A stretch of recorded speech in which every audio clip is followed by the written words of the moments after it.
Olá, boa tarde, turma do quarto ano, tudo bem com vocês, meus amores? Espero muito que sim. Hoje, terça-feira, tá?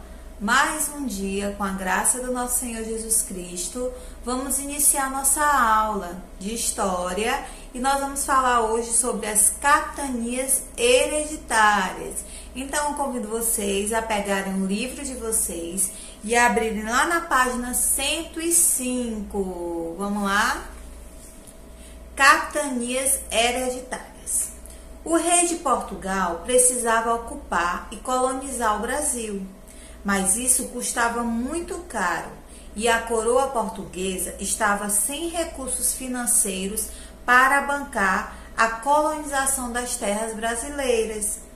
Assim, no ano de 1534, criou-se um sistema de colonização que não exigia gastar dinheiro. O Brasil foi dividido em 15 grandes lotes, tá? De terras que foram chamadas de capitanias hereditárias e doadas a 12 donatários escolhidos entre pessoas importantes, como militares, fidalgos ou funcionários da administração colonial, que se encarregariam de garantir a posse das terras e explorá-las, pagando a Portugal parte dos lucros obtidos. Os donatários teriam de usar seus próprios recursos no desenvolvimento de suas capitanias. Ou seja, no ano de 1534, como a tia leu aí, aconteceu a divisão das capitanias hereditárias. Dom João III, ele resolveu dividir as terras brasileiras em 15 grandes lotes, né? Como vocês observaram aí. E desses 15 grandes lotes, ele dividiu para 12 donatários, tá? Ou seja, os donatários eram capitães da época, certo? Que tomaram posse dessa divisão, tá? Essas capitanias, elas eram grandes extensões de terras, tá? Que elas eram passadas de pais para filhos, de geração em geração. Por isso, se deu o nome de capitanias hereditárias, porque quando o pai, o responsável, o capitão morria, automaticamente o filho, o herdeiro, iria tomar de conta dessas terras, tomar posse dessas terras, tá? E aí, esses descendentes, eles tinham que administrar bem essas terras. Lá na página 106, vocês podem observar um mapa com essa divisão das capitanias hereditárias, tá? Onde tem aí o Tratado de Tordesilhas, vocês lembram que é uma linha imaginária que divide a Espanha e Portugal, tá? E aí, nós temos aí o Oceano Atlântico, no qual tem o Maranhão, como primeiro e segundo lote. Nós temos o Ceará, Rio Grande, Itamaracá, Pernambuco, Baía de Todos os Santos, Ilhéus, Porto Seguro, Espírito Santo, São Tomé, São Vicente, Santo Amaro, São Vicente Lote 2 e Santana, tá? Que foi essa divisão para os donatários, certo? Os capitães da época, os donatários. Esse sistema de capitanias hereditárias fracassou, não conseguiu prosperar. Muitos donatários não se interessaram pelas terras que receberam e outros não tinham recursos suficientes para colonizar. Suas capitanias, que sofriam ataques indígenas, francesas e corsários ingleses. Porém, duas capitanias se desenvolveram. São Vicente, cujo donatário era Martim Afonso de Souza, e Pernambuco, cujo donatário era Duarte Coelho. São Vicente prosperou devido ao cultivo da cana-de-açúcar, a criação do gado. Pernambuco conseguiu desenvolver por causa da plantação da cana-de-açúcar, pois o seu solo, chamado de massapé, presente no litoral nordestino, era excelente para a agricultura. Devido à falta de recursos da capitania, o rei de Portugal decidiu participar do processo de colonização. para isso, criou no Brasil um governo geral que tinha como objetivo dar assistência a todas as capitanias em nome do governo português, certo? Então, por que era necessário dividir aí, como está no mapa, no livro de vocês, essas capitanias?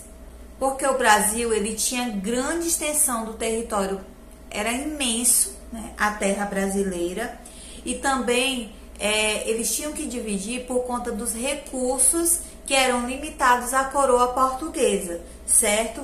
E isso dificultava, tá, que eles pudessem trazer benefícios para o Brasil, dificultava, vamos dizer assim, o comércio, tá, do Brasil, inclusive das especiarias, que era o principal comércio da época, tá? Além disso também, crianças, tinham 2 documentos que faziam com que os donatários eles pudessem cumprir com as suas obrigações.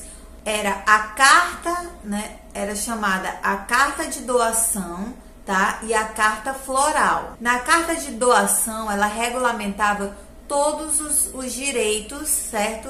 Que os donatários tinham enquanto tivessem posse dessas terras. E na carta floral, né, era a forma dos direitos e os deveres que eles tinham para poderem saberem o que eles poderiam ou não fazer. Era uma carta, vamos dizer assim, de fixação dos seus direitos e deveres, tá? Mas aí vocês perguntam, tia Jo, mas qual era esse direito, qual era esse dever dos donatários, desses donos de terra, né? E aí eles tinham os direitos dele era cobrar os impostos, tá? Eles podiam também escravizar os indígenas, utilizar os indígenas como escravos lá na lavoura de cana-de-açúcar. Eles podiam doar e podiam também explorar as terras que eles quisessem dentro do Brasil, certo? Esses eram os direitos dele. Quanto aos deveres que eles tinham, os donatários, eles podiam pagar impostos, tá? A coroa portuguesa, claro, na época. Eles tinham também o direito de defender e colonizar as terras e fazer com que eles pudessem desenvolver mais essas terras através das suas capitanias, através dos seus recursos, tá? E aí vocês puderam ver também que o cultivo, que nós já estamos indo falar há muito tempo sobre o cultivo da cana-de-açúcar, que ajudou a desenvolver as capitanias de São Vicente, né? E a criação do gado também, tá? E lá na capitania de São Vicente, como eu já falei, e a capitania de Pernambuco, que era de Duarte Coelho, ele também prosperou com a sua capitania através da cana-de-açúcar. E aí, o que aconteceu? Para que vocês possam entender melhor. As capitanias hereditárias, elas não deram certo. Lá no ano de 1759, elas foram extintas. Mas vocês viram que apenas 2 capitanias deram certo, tá? Qual foram as 2 capitanias? A capitania de São Vicente, tá? E a capitania de Pernambuco. Foram as 2 capitanias que conseguiram progredir, onde eles conseguiram cumprir com os acordos, conseguiram plantar, conseguiram o cultivo da cana-de-açúcar, a criação de gado, e aí isso foi um ponto positivo para o Brasil, porque esse desenvolvimento fez com que o Brasil desse continuidade ao povoamento dele, tá? E aí vieram outras riquezas para o Brasil. Como o rei de Portugal na época, Dom João III, ele não conseguiu essa implantação das capitanias hereditárias, como a tia disse, apenas 2 deram certo, foi que ele pensou. Ele criou, tá? Ele teve uma nova ideia. Essa ideia tinha como objetivo dar continuidade às 2 capitanias hereditárias existentes, como se ele fosse assim apoiar essas capitanias hereditárias, certo? E aí ele queria dar uma assistência a essas novas capitanias hereditárias, que é o que nós vamos ver na próxima aula, tá bom? Então, as capitanias hereditárias foram isso. Era uma divisão, tá, de terras de 15 lotes, no qual o rei de Portugal, Dom João III, dividiu para donatários, para que eles pudessem tomar de conta. Porém, nós vimos que essas capitanias hereditárias, elas não cresceram, elas não desenvolveram. Apenas 2 capitanias hereditárias se desenvolveram, certo? E, além disso, as capitanias hereditárias também elas eram passadas de pai para filho. Lembrando que apenas 2 se desenvolveram, certo? Espero que vocês tenham compreendido, espero que vocês tenham gostado da nossa aula de hoje, onde falamos sobre as capitanias hereditárias. Um super beijo, fiquem com Deus e até nossa próxima aula. Tchau!